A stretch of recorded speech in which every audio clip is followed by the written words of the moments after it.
Պարոն Խաչատրյան, հավելեք դուք մանրամասնեք ձեզ այս պահին գործի հիմքերի մասին ինչ տպավորություն ունեք եւ մասնագիտական առումով ինչ նկատառում։ Տեսեք, պարոն Սարգսյանը մի քիչ ավելի բարի գտնվեց, ես կասեմ, որ այս ստատական նիստի ընթացքում մեղադրանքից քարը քարին չի թողնվել։ Նման փուչ մեղադրանք դժվար է պատկերացնել նման գործով, եթե նույնիսկ այս հետապնդումները պետք է կազմակերպեն, պետք է մի քիչ ավելի լուրջ մեղադրանք մտածեին, որովհետև ստեղ կարծում որ հանցագործության դեպք էլ չկա ու ավելին ոչ թե բիզնես վեճա, դուք չէ հարցրեցիք, սա բիզնես վեճա վերացման քրեայրավական process-ի, ես կարծում եմ, որ ստեղ բիզնես վեճը չկա, ստեղ ուղիղ իմաստով պետք է պարոն Ծառուկյանը ճանաչվել ուժող, ուղղակի այս պարագայում ուժողին տրվել է մեղադրյալի կարգավիճակը։ Պարոն Խաչատրյան, մեկ դեպքի մասով այլ կառույցներում, կազմակերպություններում խոզարկությունները ինչով են հիմնավորել։ Չէ, այստեղ չեն կարող ասել, որ մեկ դեպքի, ուղղակի այստեղ շատ կարևոր է հենց պարոն Սարգսյանի ասածով, որ այս քաղաքական հետապնդումների, ֆոնին տարբեր գործերով բոլոր գործերը ակտիվացան մեկ օրում։ Նույնիսկ 2020 թվականի ինչ-որ Կոտայքի քննչականում քննվող գործով էլ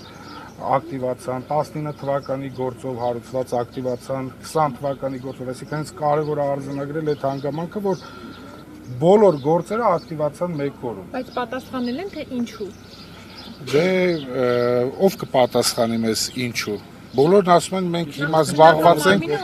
բոլորն ասում են մենք հիմա զբաղված ենք զուտ իրավական process-ներով, մնացած դատողությունները թողնենք ձեզ, մենք կզարմանայինք, որ այլ կերպ մեկնաբանեին, հելնեին ասեն չէ, մենք հենց հիմա զբաղված ենք քաղաքական հետապնդմամբ։ Պարոն Սարգսյան, ինչ այս պահին ինչ գործողություններ են կատարվել, բացի խոզարկությունները։ Դա փաստացի մեր մասնակցությամբ խոզարկությունն է, ձերբակալումն է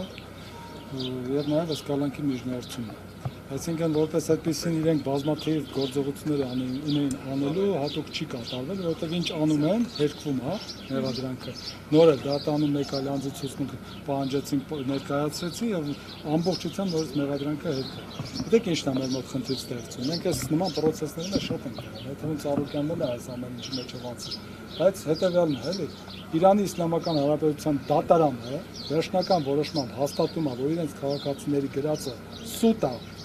որ այստեղ խարդախության հանցակարգ չկա, սովորական գործարար հարաբերություններ, Հայաստան Հանրապետության իրավապահ համակարգը ասում է չէ, նույնը հանցագործությունն է, խարդախությունն է, եւ այն պարագայում, երբ որ նաեւ կա նրանց դեմ տրված հաղորդում, դա ընթաց չեն տալիս, սովորական վիճակով շատ դանդաղ քննություն է, սա մի օրում, երկու օրում sense հրատապ քննությունով, զինական այդտեղ որ առիթ էր Ծառուկյանին կալանավորելու համար, ձերբակալելու համար ինչ արվեց, այսքան։ Իմիջիալից այս մի օրում այս քննությունը sense որ կատարվում է զուտ մի բանի համար, որտեղ պարոն Ծառուկյանին բերեն դատարան ու պարտադիր ունենան կալանքի որոշում, որովհետև հիմա կազմված է քննչական խումբ, գործը հանձնարարված է քննչական խմբին, բայց այն գործողությունները, որոնք պետք է արագ կատարվեն քննչական խմբի կողմից, ասենց օպերատիվ կատարվեն, որ օբյեկտիվ իրականությունը մի քայլ շուտ բացահայտվի, որ այդ գործողությունները, որը որ պետք է հրատապ կատարվի, չի կատարվում, որ հիմա դատարանում գան մեր գործընկերները, պնդեն, որ դեռ նախնական փուլը ժամանակապետ, որ այս անենք, այն անենք, որ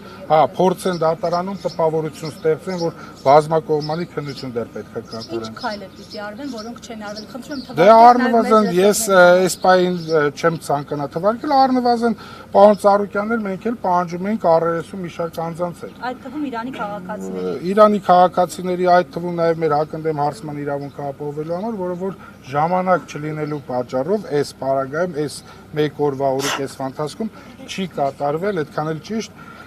որովհետև ըստ էության, բայց քննչական խումբ էր գործում, կարող են այդ բոլորը կատարել հենց ընդամենը ժամերի ընթացքում։ Այս պահին չեմ կարող թիվ ասել, բայց քննչական խումբ արդեն նշանակում որ մի քանի հոգի զբաղվում են նույն գործով։